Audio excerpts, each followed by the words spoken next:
Bom dia, bom dia, bom dia. Galera que tá entrando aí, bom dia, oitavo ano. Eu vou fazer o flashback aqui pra gente relembrar que teve muita gente que não conseguiu entrar e falou comigo que não conseguiu entrar aí. Mas nós estamos vendo no capítulo 9, Brasil e Império, primeiro reinado. O reinado aqui de Dom Pedro I deixou o filho aqui como regente com 5 anos que não governa, para que as pessoas que eram ali aliadas dele governassem. Pessoas que ali eram de confiança, de estreita confiança. Professor, então o que acontece muitas vezes? O Brasil ele ficou à deriva de novo.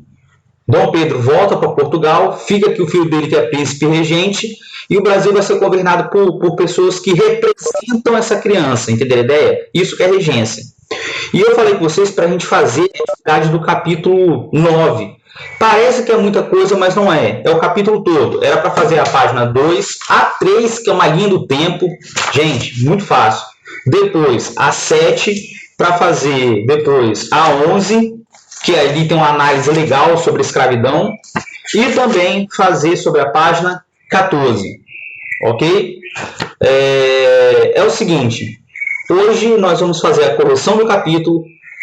Lembrar que a live sempre é gravada. Quem não conseguir entrar, depois tem acesso para ver a aula, ok? Depois a gente pode. A live pode ser gravada e você pode ver, que eu estou lendo o chat aqui ao mesmo tempo, o pessoal vai escrevendo um monte de coisa.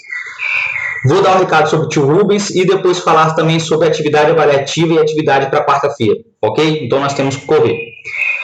Hoje, correção do capítulo 9 todo, espero que todos tenham feito, ok? O Caio está perguntando, professor, eu poderia assumir com 18 anos? Bom, a idade ideal seria essa, até um pouco mais novo. Só que vão ter que adiantar muito, vai ter um golpe chamado golpe da maioridade, Caio, para ele assumir bem mais cedo, mais segura, ok? Lembrar que, por enquanto, não tem o do tio Rubens, ele está se recuperando ainda. Essa semana eu acho que não vai ter live dele. Vai pedir informação a gente aí, ou então a coordenação.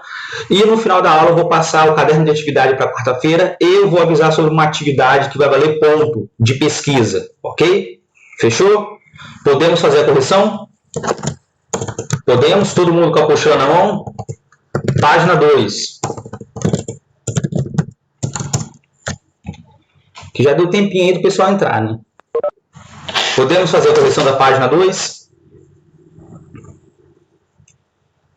Sim ou não? Todo mundo aí já está com uma apostila na mão? Página 2, capítulo 9.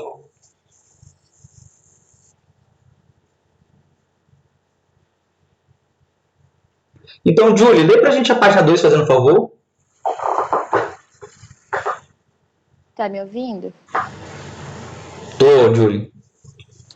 Uma das representações da emancipação do Brasil é a obra A Proclamação da Independência, do artista francês François-René Moureaux, produzida em 1844 sob encomenda do Senado do Império. O quadro retrata o evento como uma confraternização popular entre diferentes grupos sociais. A respeito da obra, converse com os colegas e responda. Lê pra gente as duas, depois a gente faz. Como?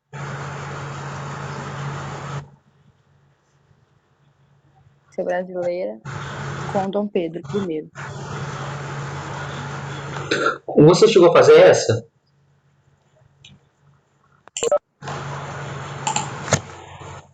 Vamos lá. Eu fiz, mas não tá muito completa, não. A segunda tá melhorzinha que a primeira. Lê as duas pra gente, porque dá pra fazer um texto todo. Na verdade, uma complementa a outra, né? A primeira eu coloquei como um herói salvador da pátria.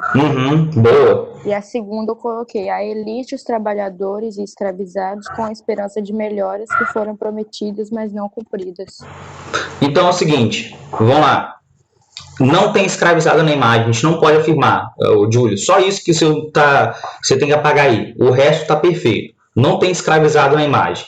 Eu vou até falar sobre isso. Na verdade, a nossa independência, o projeto de independência foi feito pela elite. E eu falei com vocês que ele estava voltando pela Serra do Mar, estava vindo de São Paulo, proclamou independência às margens do Ipiranga, gritou independência ou morte.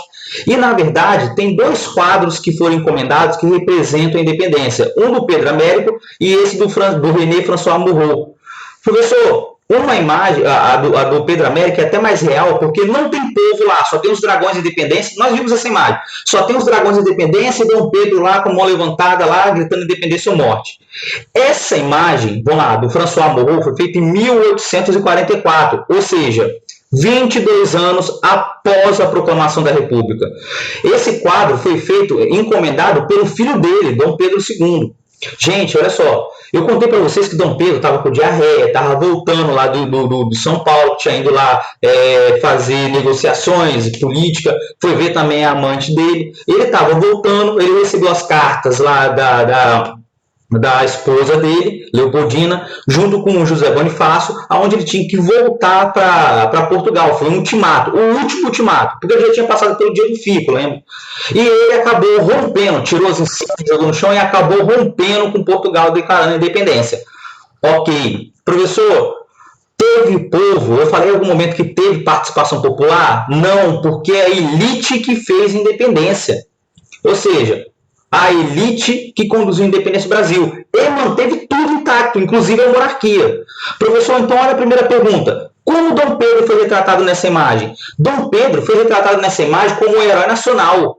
Ele meio que parece até com as imagens lá de Napoleão Bonaparte. Se você for lá ver as figuras de Napoleão Bonaparte, era como se pintava na época.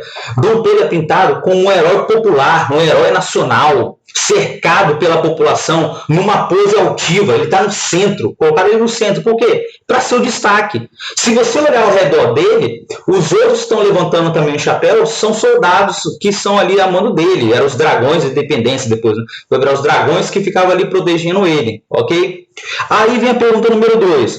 Quais são os grupos sociais que comemoram a independência de Dom Pedro I? Vamos lá. Não tem escravizado. O quadro não foi pintado com escravizados. Gente, vai botar escravo na imagem naquela época? Não. Não vai botar escravo. Então vamos lá. Quem é que está representado nesse quadro? Primeiro, os militares que estão apoiando ele, com a mão levantada com o chapéu, e tem um que está apontando não sei para onde, lá para frente, aqui no lado, no canto esquerdo.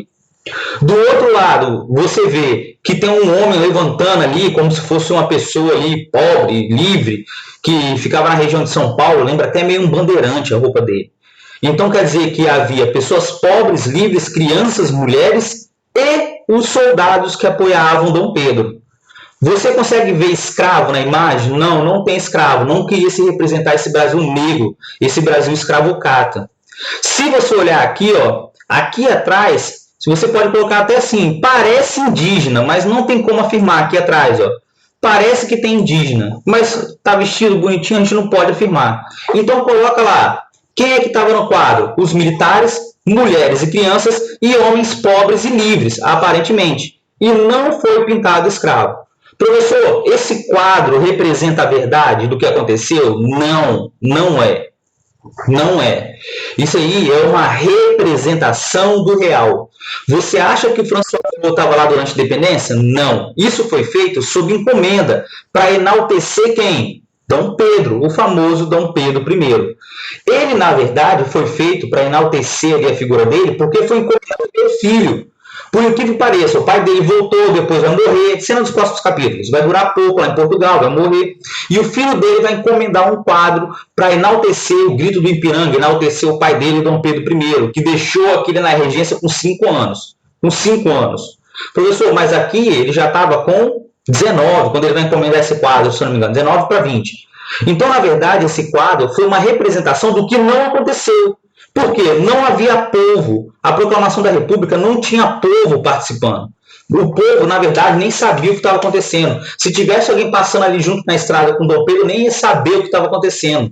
Ok? Então, na verdade, esse quadro, ele representa aquilo que não aconteceu. Se você pegar o quadro Pedro Américo, que eu já botei no capítulo passado, se eu não me engano, do Pedro Américo, quando houve a proclamação da independência, você vai ver que só está Dom Pedro, só está os cavaleiros ao redor dele e não tem povo nenhum.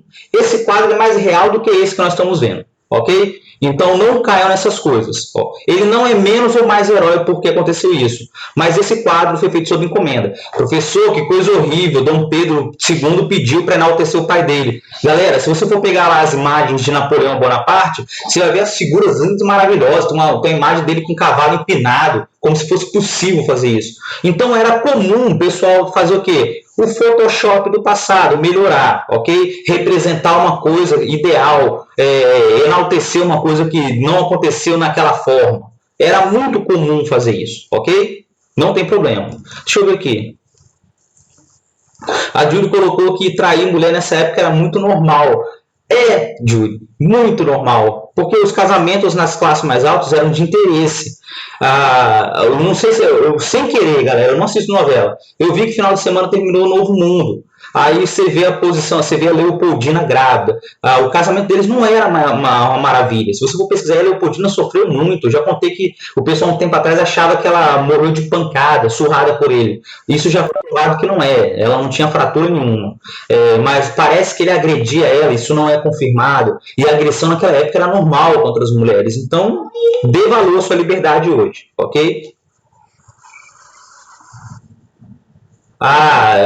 Com certeza, ele estava passando mal. Mas era comum naquela época, ok?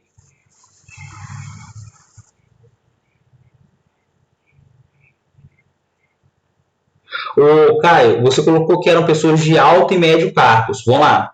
Se você quisesse colocar como sociedade, você tem que colocar que seria quem estava ali eram soldados representantes de alta patente, representava os altos militares que acompanhavam ele, e o povo, ok? Não tinha ninguém de classe média, mas eu entendi. Só corrige aí. Dúvidas? Mais alguém? O Caio colocou aí. A Júlia tirou as dúvidas.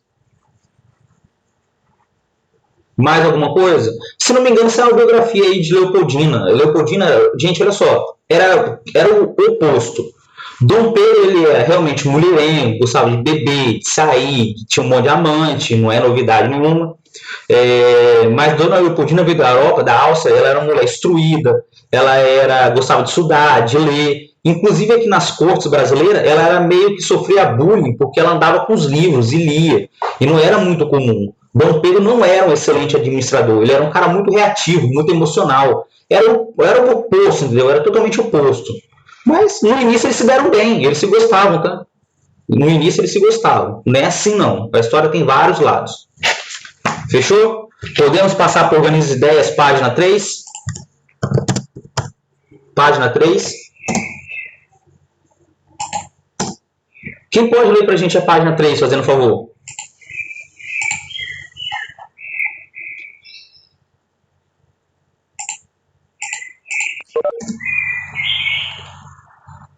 Caio, você pode ler a página 3 pra gente? A linha do tempo. Só lê as questões lá, o enunciado com as questões.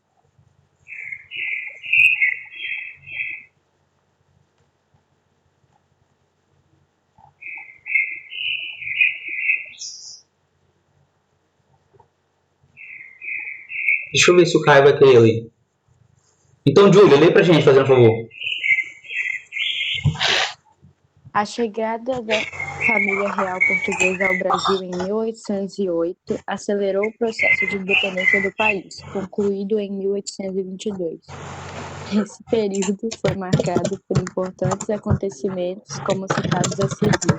Relembre a ordem em que ocorreram e insira os números correspondentes a eles na linha do tempo. Lê as questões pra gente, Júlia. A Revolução Liberal do Porto. 2. Dia do Fico. 3. Elevação do Brasil a Reino Unido de Portugal e Algarves. 4. Revolução Pernambucana. E 5. Abertura dos portos brasileiros a nações amigas. Ok, então era para você colocar em ordem. Isso aqui nada mais é do que uma linha do tempo. Então, gente, não era nem para você ficar preocupado. Então vamos lá. Revolução Liberal do Porto. Revolução Liberal do Porto foi em 1820. 1820. Se você fosse colocar na ordem, você ia colocar no penúltimo quadrinho. No penúltimo. Aqui, ó, 1820.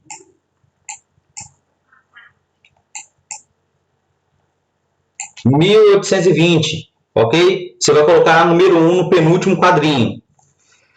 Dia do Fico. Quando que aconteceu o Dia do Fico? O Dia do Fico, você vai colocar no último quadrinho. Por que o Dia do Fico é no último quadrinho, professor?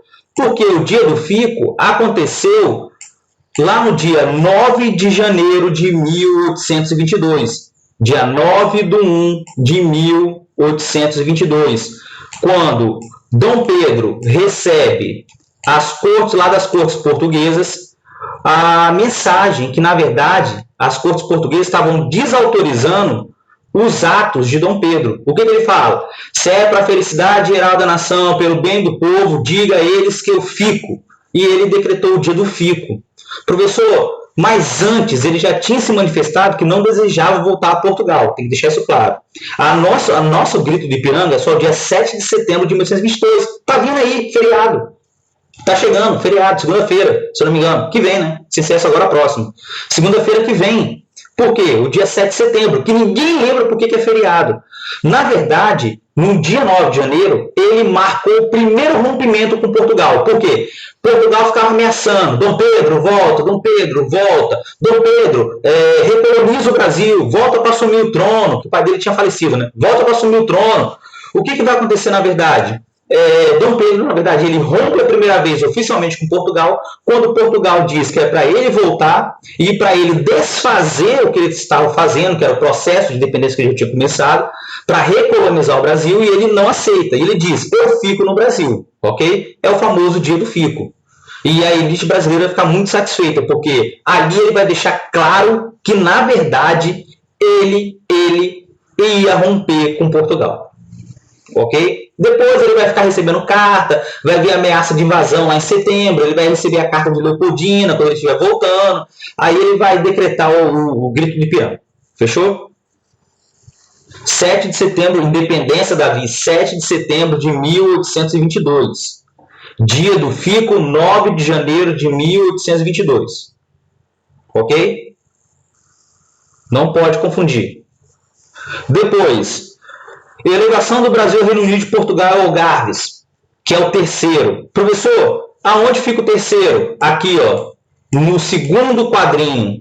Professor, por que o segundo quadrinho é justamente a elevação do Brasil ao Reino Unido de Portugal e Algarves? Aqui, quem estava aqui ainda era Dom João. Só que lá na Europa, Portugal foi libertada em 1814 do domínio de Dom Pedro, do domínio de Napoleão. E, na verdade, Dom João não manifestava interesse em voltar. Mesmo com Portugal libertado, ele não manifestava interesse em voltar. Aí se criou um dilema. Como é que pode a colônia mandar na metrópole? Qual foi a saída? Dom João, ele levou o Brasil a Reino Unido de Portugal e Algarves. O que quer dizer isso, professor? Ele rompeu o pacto colonial, ele elevou o Brasil à mesma categoria de Portugal. O Brasil não era livre, mas agora ele não era uma colônia mais. E ele poderia governar do Brasil à metrópole, mandar ordens aqui para a metrópole. Ele não desejava voltar para Portugal. Uma Portugal quebrada, falida, que havia acabado de passar por uma guerra. E, lógico, as cortes portuguesas queriam que ele voltasse imediatamente. Para resolver o problema, ele levou o Brasil à categoria de Reino Unido de Portugal e Algarves. O Brasil é igual a Portugal, juridicamente, nas leis. Então ele poderia mandar a lei daqui para se cumprir em Portugal, porque aqui não era mais colônia. Foi o primeiro passo da independência, ok? 1815, ok? Portugal ficou livre em 1814, Maria, e o Brasil foi elevado à categoria de Reino Unido, Portugal e Algarves oficialmente em 1815. Fechou? Tranquilo? Depois, Revolução Pernambucana. A Revolução Pernambucana, terceiro quadrinho. Por quê, professor?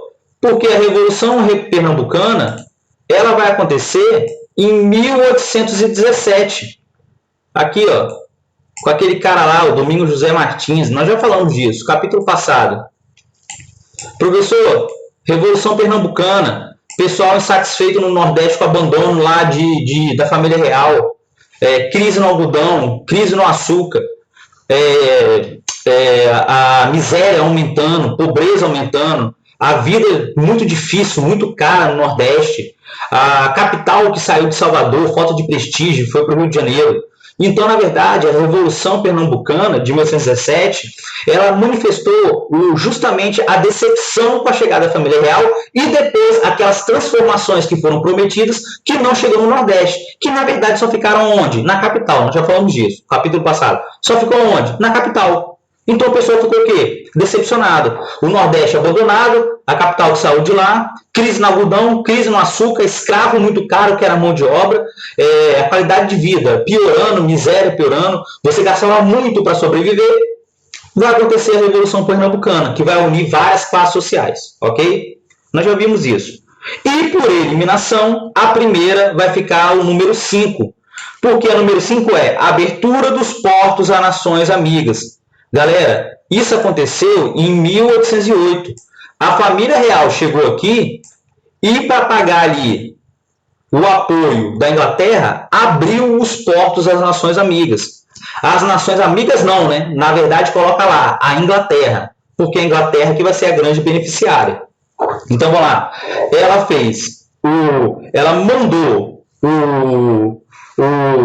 mandou o Dom João, na verdade, abrir os portos às nações amigas que a Inglaterra despejasse produtos aqui dentro. A Inglaterra era o quê? Tinha passado pela Revolução Industrial, era a grande parceira comercial, a grande parceira política de Portugal na Inglaterra. Ela escoltou a família real com os navios, deu passagem para eles para chegar aqui na colônia em segurança e, como forma de retribuir, abriu os portos às nações amigas, que era a Inglaterra. Ok? Então a sequência ficou 5, 3, 4, 1 e 2, ok? 5, 3, 4, 1 e 2. Se você pegasse as datas e colocasse no exercício lá em cima, você tinha matado a linha do tempo. Se você for direto para a linha do tempo, você pode ter errado a sequência. Ok? Não tinha nada demais. Podemos passar para 2? Davi. Perdão, Caio. Lê pra gente.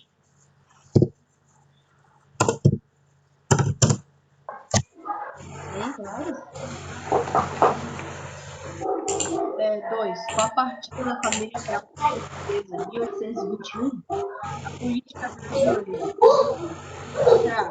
ficou a cargo do governador-geral D. Passou a ser exercida por uma junta brasileira que governava de acordo com o continuou sendo comandada por do Brasil. Ficou a cargo da regência de Dom Pedro, filho mais velho de Dom João. Ficou a cargo de ingleses, aliados de Portugal, aqui deixados por Dom João, para tomar conta do Brasil. Vamos lá. Galera, qual é a letra correta? Caio já colocou a letra certa. Letra D de dado. Por quê, professor? Perfeito, Caio. Se você for parar a pensar, o que aconteceu após a família real voltar para Portugal? Vamos lá. Aconteceu a Revolução Liberal do Porto. Dom João voltou com a família dele, não completa, deixou aqui o famoso Dom Pedro. E quando ele chegou lá, ele teve os poderes limitados. Pelo quê? Pelas cortes portuguesas, pelo parlamento. Ok? Tem que lembrar disso. Isso cai direto. Professor, o que vai acontecer? Ele vai deixar o filho dele aqui para conduzir a independência. Dizem que ele falou uma frase famosa para Dom Pedro. Dom Pedro, se algum aventureiro for fazer a independência no Brasil, faça você primeiro. Ou seja, não deixe um aventureiro fazer. Que nem na América Espanhola, que foi aquele monte de general ali dando golpe. Então, na verdade, quem conduziu o nosso processo de independência foi a própria elite, a própria monarquia. A monarquia a mão da elite brasileira que apoiou o processo.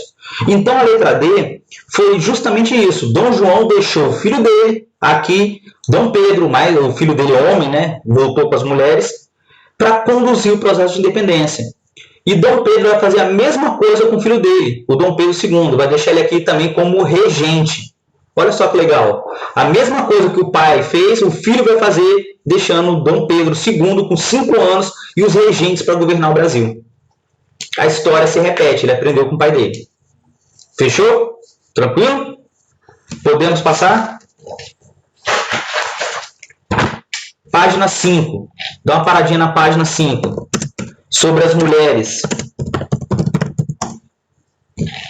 Quem pode ler a página 5? Participação das mulheres na luta pela independência. Maria. Tá me ouvindo, professor? Perfeito. Tá, é para ler o quadro azul? Sim, sim. Participação das mulheres pela luta da independência. Eu deixei isso para falar hoje. Tá. As mulheres tiveram importante participação no processo de independência brasileira. A atuação delas se deu de diferentes formas nos conflitos que ocorreram em províncias contrárias à emancipação do Brasil. Conheça a história de algumas mulheres que se destacaram na luta por uma nação livre da dependência de Portugal.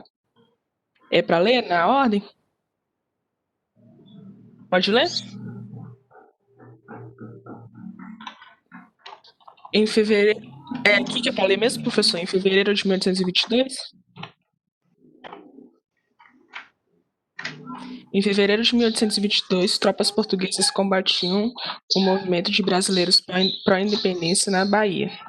Quando os portugueses avançaram para invadir o convento da Lapa, a abadesa Joana Angélica de Jesus, 1782-1822, tentou defender o local barrando a entrada dos soldados. Foi assassinada com um golpe no peito. É considerada mártir da independência brasileira.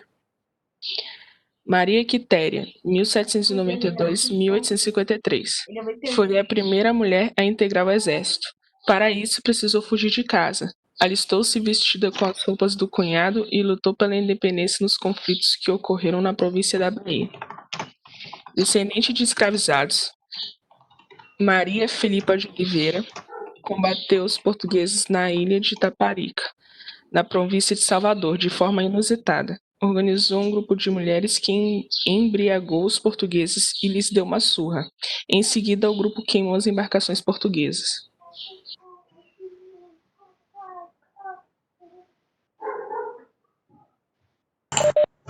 Galera, é porque eu estava com o som desativado, que a Fernanda falou que fica melhor quando desativa. Aí eu não posso responder vocês, mas estava certo, Maria, era só para ler lá. É o seguinte, eu tinha falado com os senhores que em alguns locais houve grande resistência, houve uma certa resistência pela independência, ok? E essa resistência, na verdade, ela vai se revelar como? Na Cisplatina, que o pessoal estava insatisfeito, então vai ter uma resistência lá pela independência. No Pará, no Maranhão, no Nordeste vai ter. Professor, e a gente fala muito pouco sobre as mulheres. Ah, professor, as mulheres tiveram participação efetiva. Você chegou a falar de algumas heroínas lá na América Espanhola. Teve alguma participação efetiva das mulheres aqui no Brasil? Muito comedida, mas nós tivemos.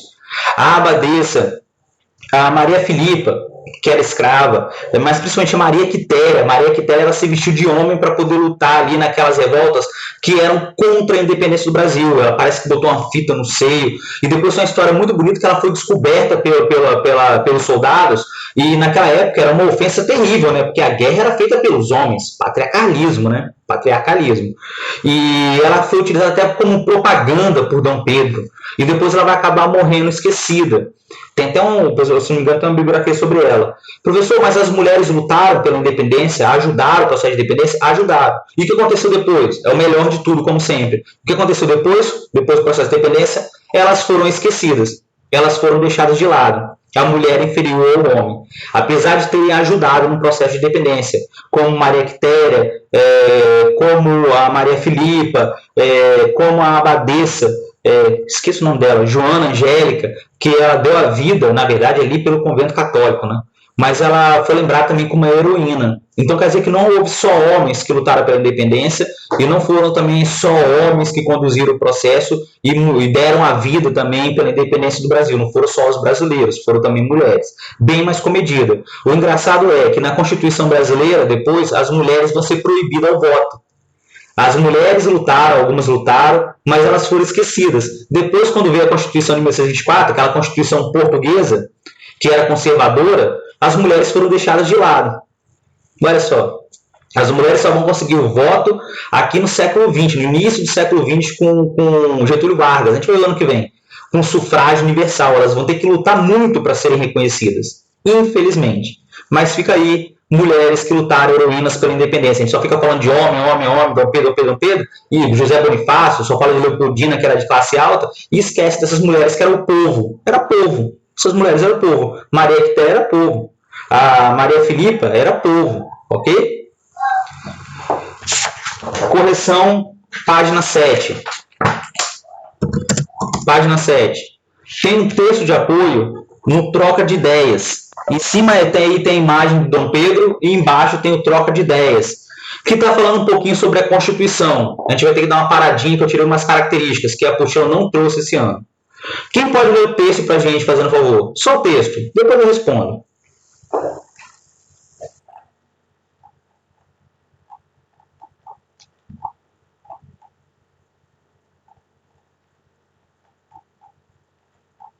Alguém? Pode, Maria. Sempre as mulheres corajosas. Só o texto, né? Na parte concernente à legislação eleitoral, fica bem evidente o caráter elitista da carta outorgada. O direito de voto era extremamente limitado, dele estando excluídos não só os escravizados, como também os criados de servir e mais as mulheres. Filhos casados que morassem na casa do pai, filhos família, e indivíduos que não preenchessem os quesitos de renda mínima. Nesse aspecto, como em outros já vistos, percebe-se que a Constituição de 1824 foi elaborada mais com o espírito de manter do que de transformar. Então, na verdade, a Constituição brasileira de 1824 é uma Constituição... A Constituição, na verdade, era extremamente conservadora. Dom Pedro, quando encomendou a primeira Constituição aos senadores, falou o seguinte: a Constituição tem que ser digna de mim. Olha só, não tem que ser bom para o povo. Ele falou, tem que ser digna para mim e eu tenho que aprovar. Aí já começou a dar errado. Então, na verdade, a Constituição brasileira ela foi feita para não alterar absolutamente nada. Saiu daqui Dom João VI, declarou independência o filho dele, monarquia. Quem estava aqui junto com o monarca é a elite, e a elite continuou governando nos altos cargos. Quem estava aqui na massa eram os pobres, e abaixo dos pobres os escravizados. No Brasil não alterou nada, não houve abolição da escravatura, não foi proclamada uma república, ou seja, não mudou absolutamente nada. As relações com a Inglaterra continuam a mesma coisa, o Brasil continuou pegando um monte de empréstimo, não mudou nada. Aí vem a primeira questão. Só para lembrar, a última frase. Tá aqui. A Constituição de 1824 foi elaborada mais com o espírito de manter do que de transformar. Na verdade, a Constituição de 1824, que foi a primeira do Brasil, a primeira, essa aí, tá? Primeira. O Brasil teve mais 6. 6 não, né? Uma não conta na ditadura. Essa Constituição foi feita pela elite e para a elite. Se você não entendeu o texto, coloca o setinho e coloca embaixo. Essa Constituição foi feita pela elite, para manter o quê? Seus privilégios. É isso. É isso que foi feita a primeira Constituição brasileira. Esquece o povo. A maioria da população aqui não votava. Aí vem a primeira questão. Para compreender o texto, procure os significados dos vocábulos sublinhados. Galera, ó. Só botei aqui, ó. Concernente. Que tem relação, que cabe a alguém ou a algo, referente a, o que diz e respeito a. Elitista. Aquilo que é da elite. Classe mais alta. A mais rica do país, a que tem mais privilégios. Se você colocou qualquer coisa aí desse jeito, tranquilo. Quesitos. Ponto ou questão sobre o qual se pede opinião ou juízo de alguém. Requisito.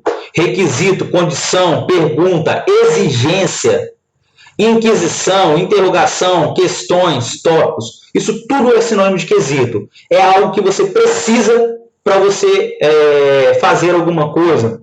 Ou então preencher um pré-requisito, né? Você tem que ter as qualidades ali. É essa que é a ideia. Você tem que ter um quesito. Você tem que ter certas qualidades. Ok? Aí vem a segunda. Às quais características o autor se refere quando diz que a Carta Constitucional de 1824 tinha caráter elitista? Galera, acabei de falar. O processo de independência do Brasil foi feito pelas elites. Aqui, ó, número 2. Vamos ver se você colocou igual.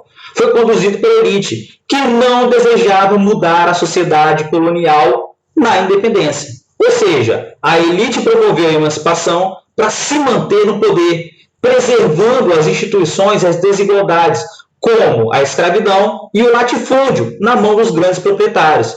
E a Constituição de 1824 fez parte desse processo. Traduzindo, a Constituição de 1824 veio para mudar absolutamente nada. Quem tinha privilégio continuou com privilégio. Quem participava da política continuou participando da política. E quem era povo ficou à margem e não pôde participar de nada. Já começou a dar errado aí o Brasil. Ok? Proclamamos nossa independência, não houve guerra e nós não mudamos nada. Ok? 3. Explique a afirmação contida na frase: a Constituição de 1824 foi elaborada mais com o espírito de manter do que de transformar. Gente, a Constituição foi encomendada ao partido português, aos fiéis apoiadores de Dom Pedro, para manter os privilégios da elite, vírgula, impedindo a participação política do povo, vírgula, como vemos na exigência do censo, que é uma certa renda para os homens poderem votar, excluindo a maior parte da população. Galera, já começou errado porque quem poderia ser senador tinha que ter 400 mil reais de renda, que era uma fortuna da época. Para quem quisesse ser deputado, ia ter que ter 200 mil reais. Para você votar, você tinha que ter uma renda anual de 100 mil reais. Não quer dizer que o cara era educado. O que é censo? É uma renda. É uma renda. Então, só podia participar dos cargos públicos e votar quem era homem, livre, branco e tivesse uma certa renda.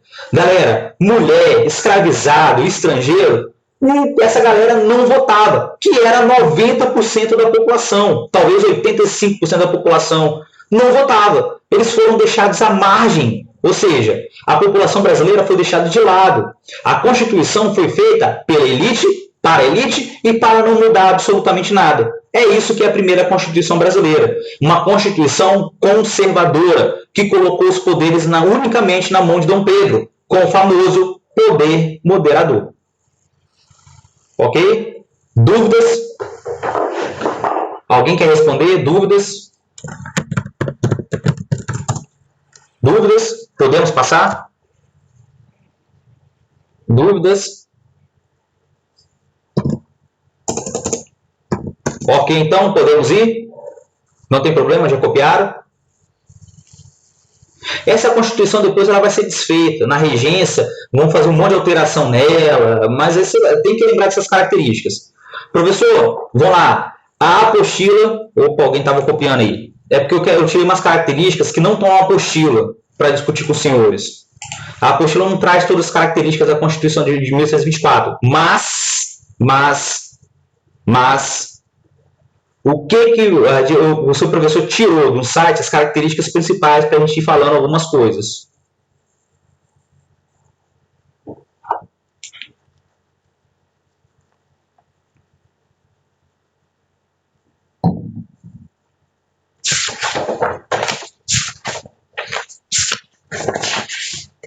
Podemos?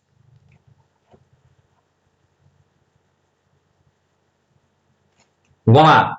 Características da primeira Constituição. Aqui, ó, monarquia hereditária. Ou seja, o poder a passar de pai para filho, não alternado como era antigamente. Qual era o principal poder da Constituição? Um poder moderador, que poderia intervir em várias áreas, nós já vimos isso. Quem era o chefe do executivo? O próprio imperador. Ou seja, ele tinha um poder absoluto na mão dele. Quem é que compunha o poder legislativo? É a Câmara dos Deputados e os senadores, que tinha que ter um censo, que tinha que ter uma renda para poder participar, ok? Então não era qualquer um, que eram nomeados pelo imperador. Os juízes, o poder judiciário, aqui ó, poder judiciário. Quem nomeava os juízes? O imperador. Olha só que legal. E era cargo vitalício. O que é vitalício? O cara virava juiz e não podia sair. O cara fazia o que queria, perseguia o que queria. Depois, quem é que podia votar? Esse para mim é o mais importante. Ó. Quem é que podia votar? Podia votar homens livres, maiores de 25 anos, com renda anual de 100 mil reais. E quem determinava essa votação eram as paróquias, porque tinha que fazer uma contagem na população para saber quem tinha 100 mil reais. Para você poder se candidatar, tinha que ter 200 mil. Por exemplo, aqui ó, para você ser candidato, aqui ó, 200 mil reais. Para virar senador e deputado, você tinha que ter o quê? de renda, 400 mil reais, era uma fortuna na época, ok? Então não era qualquer um que poderia sair aí se candidatando, tinha que ter o quê? Dinheiro, poder, ok? E tinha que ser brasileiro e católico, e homem livre, né, branco. E o catolicismo era a religião oficial do Brasil, e isso não mudou até o fim do segundo reinado, no dia 15 de novembro de 1889. Tranquilo? Podemos passar? Página 11. Página 11. Sobre as relações entre proprietários e escravizados, analise os documentos a seguir.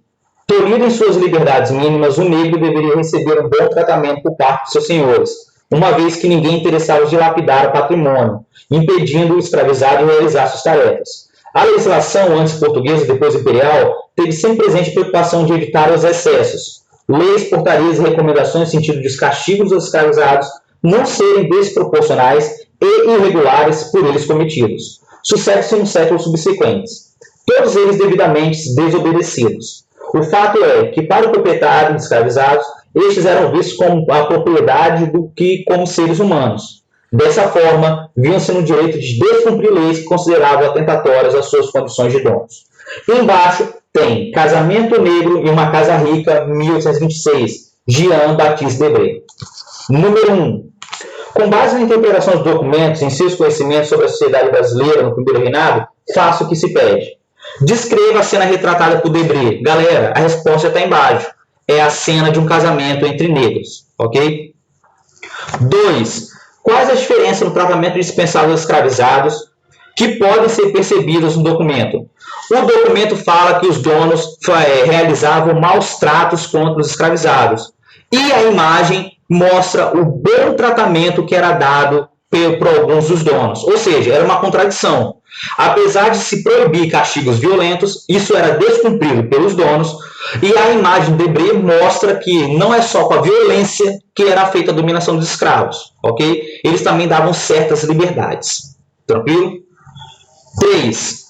Explique o que justificava o tratamento tão diversificado aos escravizados. Galera, essa história que os escravizados eram só açoitados até a morte não faz sentido, porque era uma propriedade.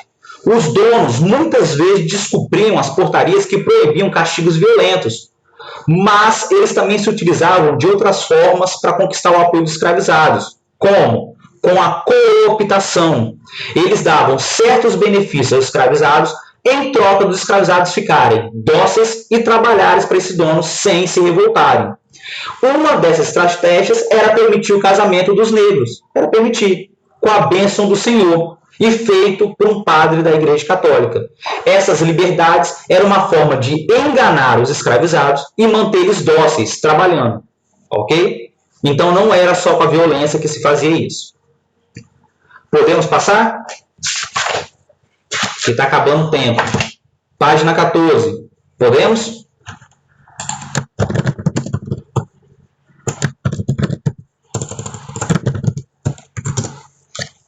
Podemos passar? Página 14. Página 14. Relacione os desafios enfrentados pelo governo de Dom Pedro às principais questões delas pertinentes. A. Manutenção das fronteiras. B. Reconhecimento da independência. C. Elaboração de uma Constituição. A sequência, já colocar aí o Caio está correto. A sequência é B, A, C. B, A e C.